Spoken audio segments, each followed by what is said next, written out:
Think your favorite blinged out Hollywood star spends a lot of dough? That's for sure. Think again. Because when it comes to lavish living, nobody brings it on like the billionaires. I'm the luckiest guy in the world, and when I die, I want to come back as me. In the next hour, we're going to show you the never-before-seen lives of the world's richest people. You have to be a little spoiled and show it. We'll visit the grounds of their multi-million-dollar compounds. Larry Ellison has bought over $100 million worth of properties here in beautiful Malibu, California. Take you on board billionaires' private planes and show you how they're tricking out their jumbo jets. It's basically an open canvas for us to create whatever type of interior that they want. And we'll even hitch a ride on the billionaire's favorite toy, the mega yacht. It runs really like a little floating city, and that's what mega yacht's all about. Jealous yet? Wait till you meet the world's hottest young billionaires to be. Welcome to my home in Bel Air. Hey millionaires, call us back when you make some real money. Bill Gates, he's making as much money when he's just sleeping than a lot of these young Hollywood people are making for an entire film. Way more than that. Because this is the fabulous life of filthy rich billionaires.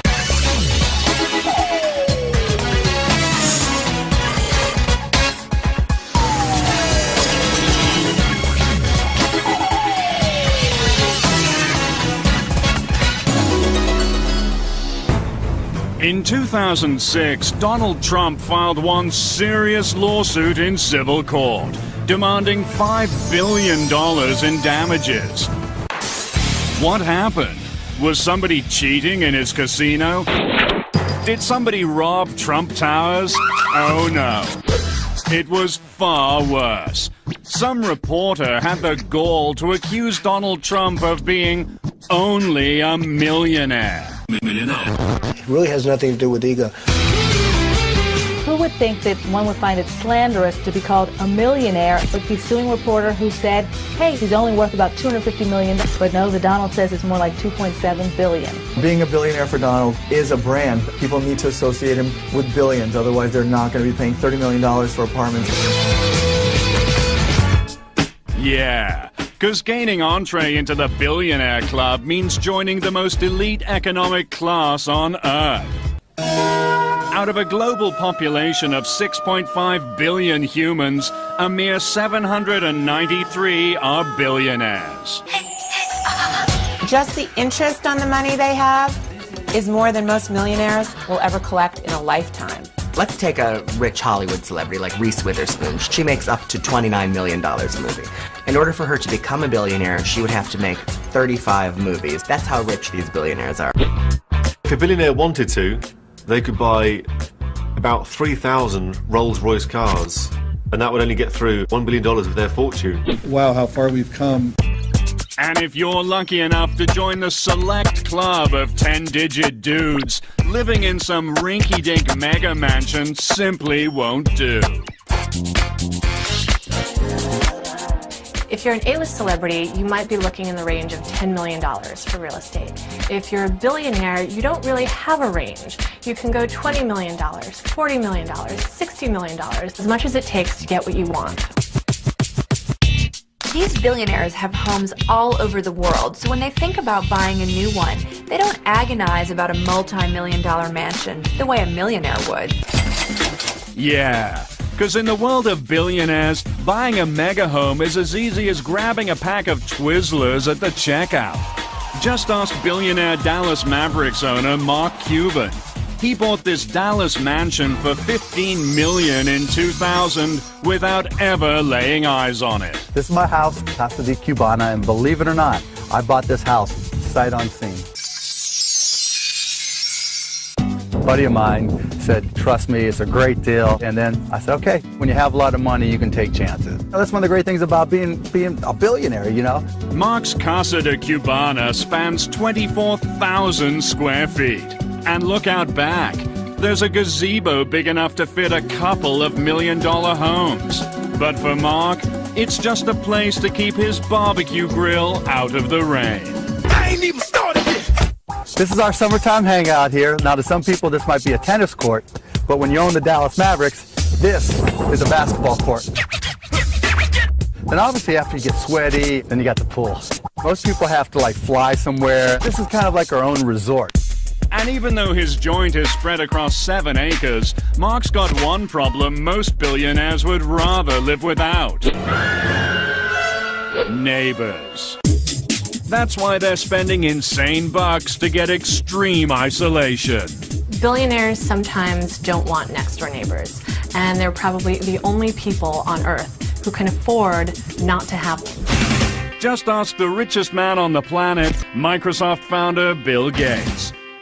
Not only does he have this 66,000 square foot, $140 million high-tech Seattle mega home, but he bought up the 11 surrounding plots for an additional $14.5 million just to make sure he never has to deal with the neighbors. It's a lot more than that.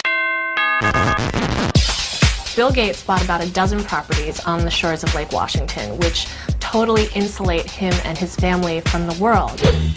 And Bill's Microsoft co-founder, Paul Allen? With a net worth of $22 billion, he's got plenty of cash to make sure nobody's shacking up next door. Paul built a 7.5-acre, 47,000 square foot compound on Washington State's breathtaking Mercer Island.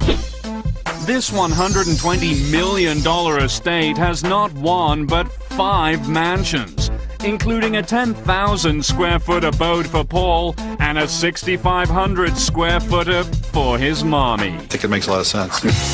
One mansion is for his mother. The others might just be buffers so that he doesn't have to have somebody living next to him. But no billionaire spends for complete privacy like Oracle founder and $16 billion man Larry Ellison. He already owns $245 million worth of real estate around the world. It's bought and paid for. But Larry wanted even more solitude. So in 2003, he set his sights on a nice quiet spread in Malibu Beach. Only problem? There's no such thing as a nice quiet spread in Malibu. Everyone wants to be on the beach in Malibu. It is tightly packed with celebrities and millionaires. So what's a poor billionaire to do? Easy. Larry just bought up a whole swath of homes in Malibu's most exclusive area, Carbon Beach, and made himself the only kid on the block.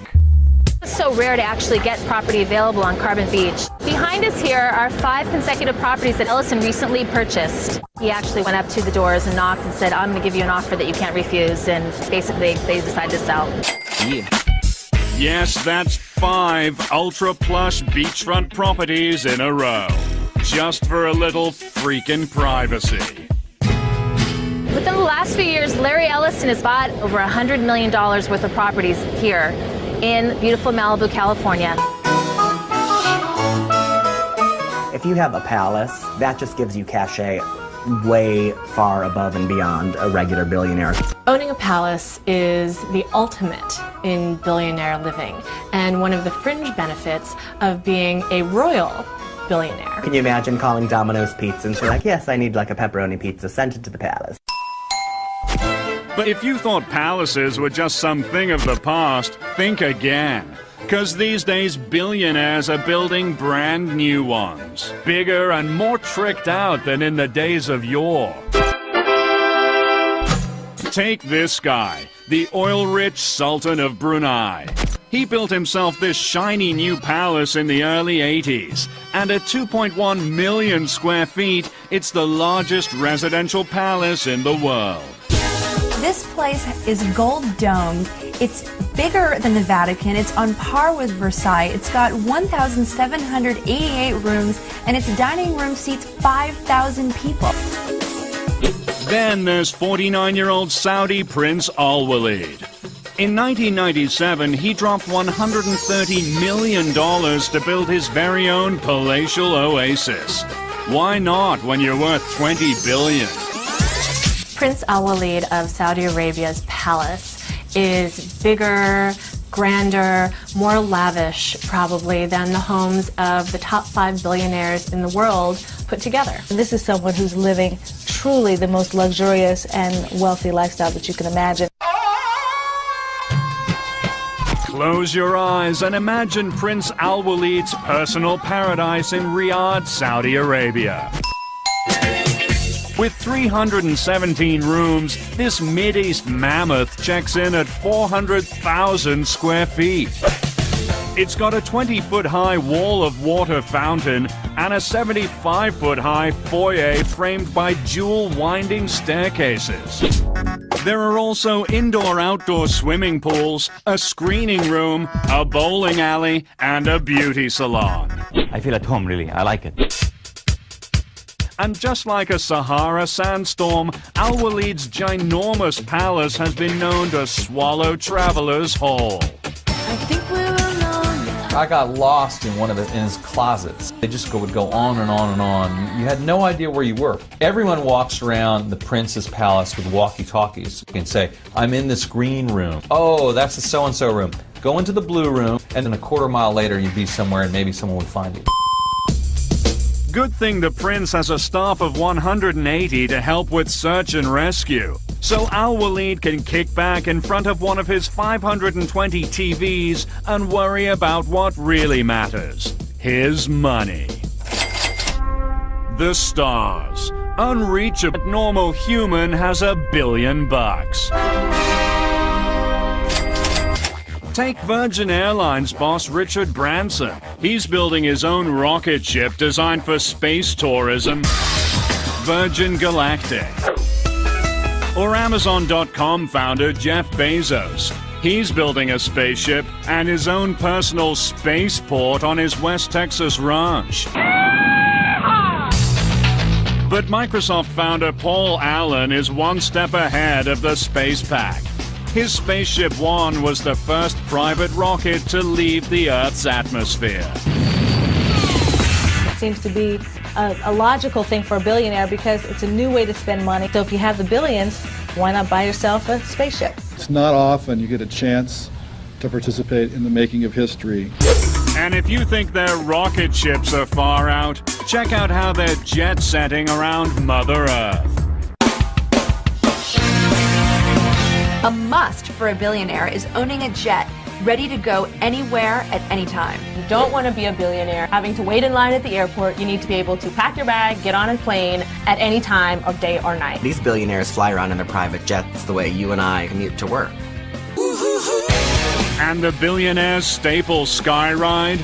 It's one of the speediest things on two wings, the super-fast, super-fly Gulfstream. Billionaires purchase Gulfstream jets because they want to get someplace in a hurry. They're sleek, they're modern. So many billionaires have their own Gulfstream. Oprah has one, Larry Ellison has one. It's the ultimate status symbol. Just ask internet billionaire Mark Cuban. He bought this state-of-the-art Gulfstream G550 in 2005 for $42 million. Most people have an easy chair or a favorite chair at home. This is my favorite chair. Right here on the jet where I can just kick back and just do whatever. Where most people are worrying about everything that might come up, I'm flying somewhere fun. I'm on my way to Vegas. You know, if I get a wild hair and we want to go to dinner in New York or LA, great. Cuban's Gulfstream G550 has a full-time pilot, wood imported from the Ivory Coast, 24-karat gold cup holders, and state-of-the-art technology, all customized to Mark's specifications. The nice thing about having billions of dollars is that you get to do what you want, where you want, how you want, when you want. I'm the luckiest guy in the world, and when I die, I want to come back as me.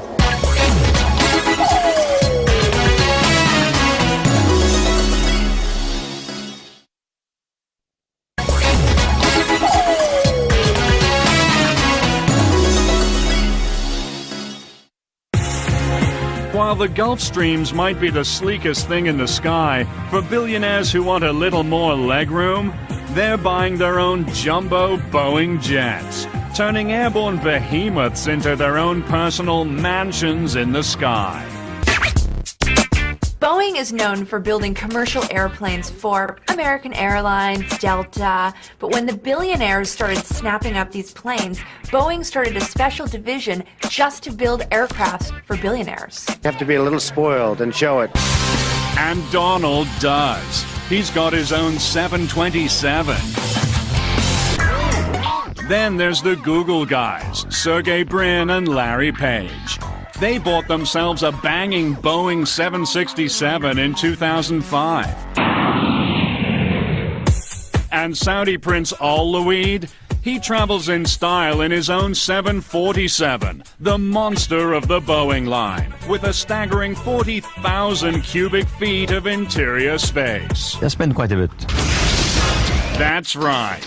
While the sticker price on your average jumbo jet can run over $200 million, billionaires are spending way more than that to make them nice and comfy. Lights, please. Here's your typical commercial airliner. Cramped seating for 500, 6 tiny bathrooms, and stale peanuts. 1 bag per passenger. But when a billionaire gets hold of a jumbo jet, out go the seats, and in go all the amenities of a palace. Plus all the peanuts you want. They have jets where it's, bedrooms and staterooms, and makes Air Force One look like just awful. If they have a favorite interior designer who has designed their main home, they can also have that interior decorator on board. Or they hired this guy, Eddie Storey, the New York City-based high-end interior designer who specializes in reinventing jumbo jets for billionaires. When a billionaire comes to us with their aircraft, it's basically an open canvas for us to create whatever type interior that they want. And Eddie's, he gets some pretty insane requests. It's anything from a modern interior with a jacuzzi, or a Playboy's aircraft with an entertainment room with a stripper pole. And another client wanted us to have their 747 essentially look like the entrance to Skibo Castle. The upper deck lounge was basically a smoking room that you would find within the castle itself. The cabin's only limited by the person's imagination. Yeah, because when you're a billionaire, the sky's the limit. Step aboard the Shadow. With a spa, beauty salon, a 5,000-bottle wine cellar, floating putting green, and its own onboard security force, it's the ultimate dream yacht, right? Wrong. For billionaires, the Shadow's just a floating storage space, so they can tow big-ticket toys like helicopters and limousines behind their yachts. The Shadow has put billionaire boating over the top. It drives along behind the yacht and basically offers all the comforts of your mansion back at home and puts it out at sea, and you can take it anywhere in the world with you. To rent the Shadow for 1 month, it costs seagoing billionaires nearly $500,000. But if billionaires have got ocean-going storage like this, you'd better believe their actual yachts are out of sight. Yeah. A celebrity and a millionaire can charter a yacht. A billionaire is the one that owns it. A yacht is one of the most expensive things that you can own in the entire universe. The insurance value of this boat is more than $100 million. And please, don't call them yachts. Billionaires have mega yachts. What's the difference? A yacht maxes out at a measly 80 feet and usually costs under $1 million. But a mega yacht, it can be 200, 300, 500 feet long and cost hundreds of millions of dollars. These mega yachts are just different class. Some of them take up to 3 years to build. They have to be built in special shipyards. There are only about 80 of these mega yachts in the world, so it's an incredibly exclusive item to own. When you get to a yacht over 350 feet, you can't even dock it. You need to keep it in the water and then take another boat over to the dock. When you're a billionaire and you've got a yacht, you can basically turn it into your own floating cruise ship and have everything you want and totally kit it out. yeah. Want to see one of the 10 largest billionaire mega yachts in America? Step aboard Blockbuster founder and Miami Dolphins owner Wayne Huizenga's personal mega yacht. Before he made his billions, Wayne used to drive a garbage truck. Now, he's at the helm of this, the Floridian. This is the Floridian. It's definitely a billionaire's yacht. Comes with a large cinema upstairs, a viewing lounge up there. Down below we have a swim-up pool, which is also a jacuzzi and a hot tub. She also comes with a big helipad on the aft deck, so we can land a 14-passenger helicopter. She carries 17 crew, and she has 6 staterooms, so you can sleep up to 12 guests. She can go transatlantic 2 ways without fueling her up. It runs really like a little floating city, and that's what a mega yacht's all about. But at 228 feet, the Floridian is at the petite end of the mega yachts. These days, some billionaire sailor boys are playing real-life battleship to prove who has the biggest, baddest yacht on the sea. Who has the biggest yacht in the harbor is a favorite billionaire's game to play. Want to play along? Welcome to the Fabulous Life's Billionaire Battle of the Mega Yachts. Starting with Captain Number 1, Russia's richest man, Roman Abramovich. Raised as an orphan in his native Russia, he became a captain of the oil industry and then commander at sea. Roman Abramovich owns 4 yachts. In 2004, he took them all to Portugal and had breakfast on one, lunch on another, and dinner on yet the third. Roman's flagship, it's the 377-foot, $125 million Polaris. With an indoor pool and steam room, antique wooden floors, a staff of 42, and rooms for 22 guests. And for this safety-conscious billionaire, it's all about the security. His Polaris features a submarine for hunting deep-sea mines, a built-in missile detection system, and a bulletproof exterior. He's got it on the yacht, he's got it on the plane. I mean, you wonder if he walks around town with a little bubble around him that's an anti-missile defense system. So Roman's got a whole lot of boat. But billionaire Captain Number 2 in our Battle of the Mega Yachts? Microsoft playboy Paul Allen. He has a fleet that'll blow Romans out of the water. And his big dog, it's called the Octopus. I mean, it's just amazing.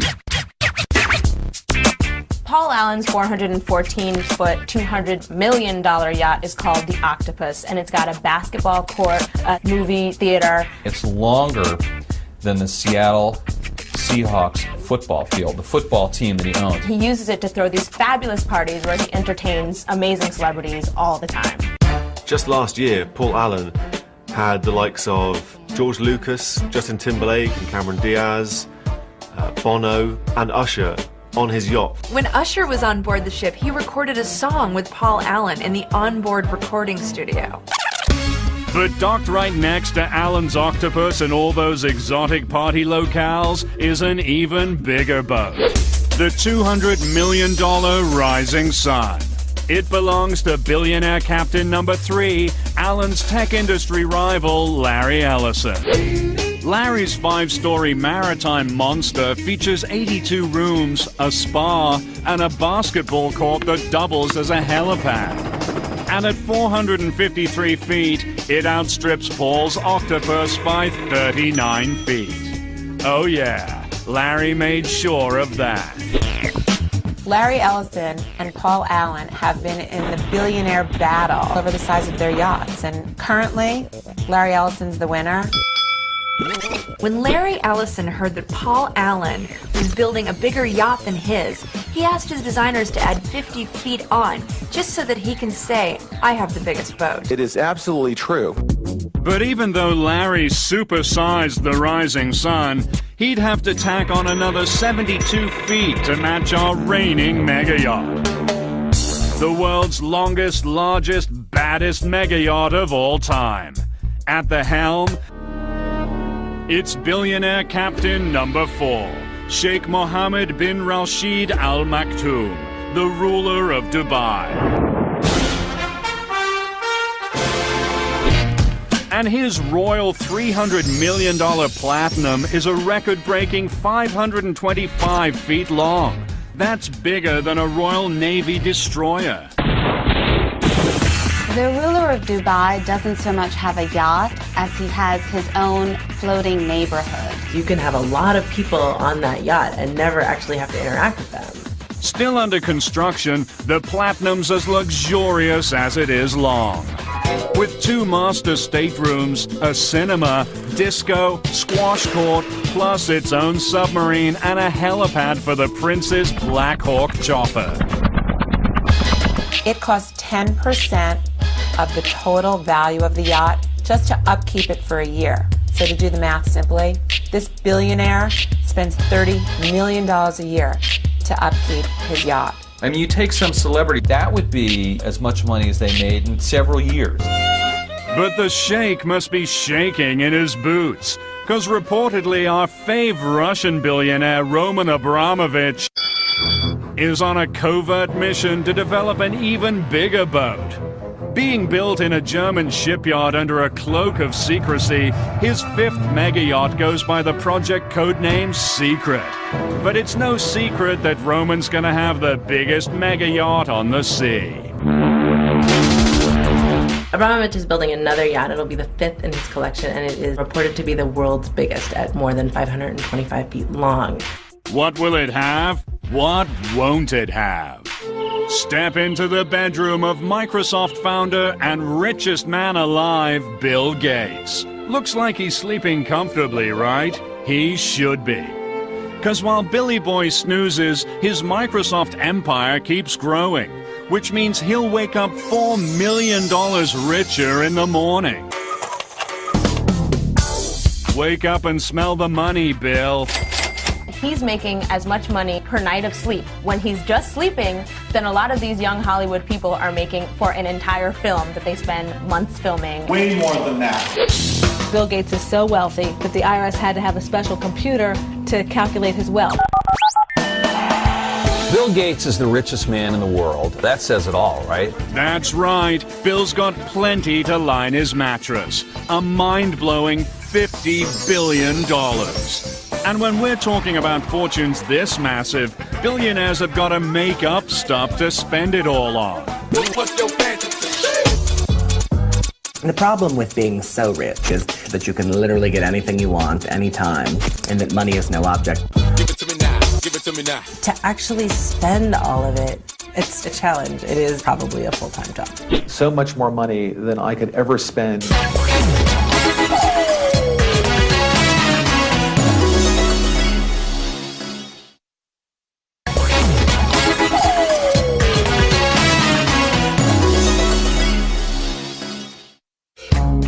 Billionaires buy things that even the super rich would think is extremely extravagant. It's called fantasy spending. Take billionaire record company mogul David Geffen. He doesn't have regular floors in his Beverly Hills estate. Oh no. He's got the very wood floors where Napoleon proposed to Josephine. And our buddy Bill? He recently bought an ultra-rare notebook belonging to Leonardo da Vinci for $32 million. Bill Gates spent $32 million on a little notebook that Leonardo da Vinci had scribbled some ideas in. That's how rich these people are. They could just drop $32 million on a little 72-page notebook. But the latest, most lavish trend in billionaire fantasy spending, it's all about owning their own sports franchises. If you're a billionaire, there are only so many fabulous things that you can spend your money on. Cars, houses, jets, yachts. But sports teams give you the opportunity to own people. And in the age-old battle between jocks and geeks, owning sports teams is revenge of the nerds, billionaire style. For a lot of these guys, when they were younger, poor little geeky, didn't get picked first for the sports team. They're having their sweet revenge now because they own some of the biggest franchises in the country. our fave techno-geek money man, Mark Cuban. When Mark was in high school, the jocks called him and his friends the Turtle Club because they ran so slow. Now that Mark's filthy rich, he bought himself a bunch of jocks to do the running for him. Mark Cuban has spent almost $300 million in the Dallas Mavericks. I spent a whole hell of a lot of money. But no Silicon Valley super nerd conquered the sports world like Microsoft's $22 billion man, Paul Allen. Here's a younger Paul with fellow Microsoft co-founder Bill Gates. Not exactly the picture of athletic excellence. But these days, Paul spent almost $265 million for franchises in both the NBA and the NFL. Paul Allen owns the Seattle Seahawks and the Portland Trail Blazers, two very well-known franchises in the NFL and the NBA. He's having his very sweet, sweet revenge. I certainly feel that looking around here today, and I hope you feel the same way. Allen may have bought himself a whole lot of jock cred, but he hasn't been able to buy his team's championships. For that, you gotta spend even bigger bucks. Like Russian $18 billion man Roman Abramovich. This football fanatic didn't just want to own a soccer team, he wanted to own the best soccer team on earth. In July 2003, Roman Abramovich bought Chelsea Soccer Club for £90 million. Chelsea were pretty good before Roman came along, but as soon as Roman's money came into the equation, they became invincible. Because Roman might have spent $130 million to buy the Chelsea Soccer Club, but to make them truly unbeatable, he traveled the globe on an all-star soccer player shopping spree, blowing a total of $775 million to assemble the highest-paid team in British soccer history. He's dwarfed the competition, certainly in terms of payroll. He's the Steinbrenner of soccer. Roman's money paid off because last season they won the championship and they lost one game all season out of 38 games. It's an incredible record. Roman's team is so good in Chelsea that the entire UK is angry at him. British football is pretty much ruined. Oh, those billionaires. They'll never play fair. Don't sweat the technique. Think it's sweet to be a billionaire? Well, there are some lucky who are guaranteed to become billionaires without ever lifting a finger. Who are they? You're about to meet the 4 hottest billionaires to be on Earth. Starting with number 4. You might recognize 21-year-old Stavros Niarchos as Paris Hilton's sometime boy toy. But the Greek hottie is also heir to a $7.5 billion dynasty. Stavros Niarchos is this billionaire baby, and he is hot. People really just want to know about Stavros and what the family is about. He definitely has this European, international, mystique about him. Yeah, because the second baby Stavros was born, he had billions on tap from both his mama and papa. Daddy Philip inherited a Greek shipping empire. And Mommy Victoria, she's a Guinness. Of the Irish billionaire beer dynasty Guinnesses. He's got billionaires coming from both sides of him. That's 2 billionaires squeezing one out. Stavros spent a lot of his childhood in Seperate, Monaco, those kind of billionaires' hangouts. Skiing, windsurfing, playing around on yachts, having a great time. And lately, he's even gone a little Hollywood. He was dating Mary-Kate Olsen for a while, and then he started dating Paris. He's really gotten involved in some crazy hijinks. He's supposedly trashed a hotel room in Las Vegas over Kelly Osbourne's birthday weekend. He wrecked Paris's $300,000 Bentley. So what? This guy can smash as many Bentleys as he wants. That's hot, whatever. Stavros just earned the first installment of his future fortune. With his 21st birthday in April 2006, he inherited $275 million. Just a taste of the riches to come. Number 3, Amanda Hearst. She's 22, with brains, beauty, and a last name that's truly legendary in the world of American money. Amanda Hearst is a descendant of William Randolph Hearst, the legendary newspaper man. You know, the Hearsts, of course, are worth billions, through their publishing empire. Amanda Hearst is really keeping up the tradition of an old-school billionaire-to-be. She has just sophistication, style, and class oozing out of her. Amanda's an heir to a $5.2 billion publishing fortune that includes 12 daily newspapers and over 120 magazines. And she isn't just sitting pretty on the Hearst media empire, she's looking hot in front of the camera too. In the great tradition of spawns of the rich and famous being models, she's modeled for Town & Country magazine, she's modeled for Tommy Hilfiger. People are clamoring for her to do their campaigns and be in their runway shows. But if you stood to inherit billions, why in the hell would you work for a living? Amanda donates whatever she makes on the runway to charity. Next, 26-year-old Casey Johnson. Casey's dad is sitting on an old money war chest of $3.6 billion. The Johnsons' money comes from Johnson & Johnson's, baby powder, Band-Aids. You just go into the medicine cabinet, there's tons and tons of Johnson & Johnson product. Her dad also owns the Jets, so basically they're definitely a powerful name in this country. Casey Johnson hangs out with other famous celebutantes like the Hiltons, but the Hiltons aren't billionaires. Casey's family is. Casey definitely stands to inherit a big fortune, but she's already spending like she's got one. Want proof? Casey invited us over to her brand new multi-million-dollar LA mansion to show us how a billionaire-to-be really lives. Welcome to my home in Bel Air. We're going down to the pool area, which is kind of a hike. When I first saw the view of the pool from the house, is kind of when I fell in love with the home. And there's a lot to love. With a formal sitting room, a dining room, and even a guest house for her full-time live-in chef. But who cares about that stuff? For a billion-dollar fashionista, it's all about closet space. I can be in cowboy boots and jeans, and the next day I can be in Pucci. And then the next day I can be in an Armani suit. And she's got plenty of shoes to match.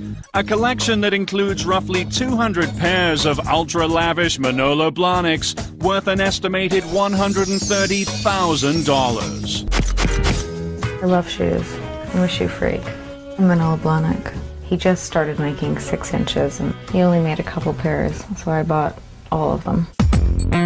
But a billionaire-to-be can't keep her cash in her shoes. She's got to have a whole lot of handbags. And Casey, she's got around a whopping 400 pricey purses. This is where I keep the majority of my handbags. Well, I love Hermes. I like Gucci. I like Chloe, the Paddington bag. Fendi. I love Chanel. Very cute. If someone followed me around with a camera for 24 hours, they would not believe my life because it's absolutely incredible. As one of 3 siblings, Casey will likely inherit at least $1 billion. But the best part of being heir to the Johnson & Johnson fortune? Baby powder with your name on it. I represent, okay? Billionaire-to-be number 1, it's got to be the 23-year-old Brunei-born, London-bred party machine named Prince Azim. And that's no pretentious fancy boy name. This guy's really a prince. He is your ultimate billionaire-to-be. He has no top on what he could spend. Yeah. Because when your daddy is the Sultan of Brunei, sitting on $20 billion, you'd better believe you can afford to live a little. Prince Azim has a father that is known all over the world as an icon for lavish spending, and this kid is definitely following in his footsteps. He is following a tradition of sort of international, rich, jet-set types who throw tons of money around and love to mix with the celebrities. When the raging royal turned 23 in 2005, he flew in half of Hollywood to help him blow out the candles in London. Prince Azim whisked in some glamorous celebrities: Scarlett Johansson, Misha Barton, and Kid Rock. Kid Rock. Get me Kid Rock. Everybody wants to get some stupid cash, right? And when the young prince isn't just importing celebs for his shindigs, he's lavishing them with expensive gifts to make sure they're best friends forever. Prince Azim really, really loves to go over the top when he wants to meet someone he really likes. That's for sure. After seeing Usher live in 2001, he reportedly sent the R&B stud $250,000 worth of booty, including a pair of Nikes encrusted in diamonds. Ooh, baby. It was really, really sexy. And now they're friends. It worked. Oh yeah. Because when you're one of 4 sons set to divvy up a $20 billion oil fortune, everyone wants to be your buddy. Say fab, y'all say life, fab, life, fab, life. When I say fab, y'all say life, fab. Oh, yeah. You wanna ball like me, floss like me, wear Gucci and Louis Vuitton like me, dress like me, get the best like me, private planes all over the rest like me, crystal ice, forget about the price. I'm living that fab life. When I see something I don't think twice, I'm living that fab life. Now when I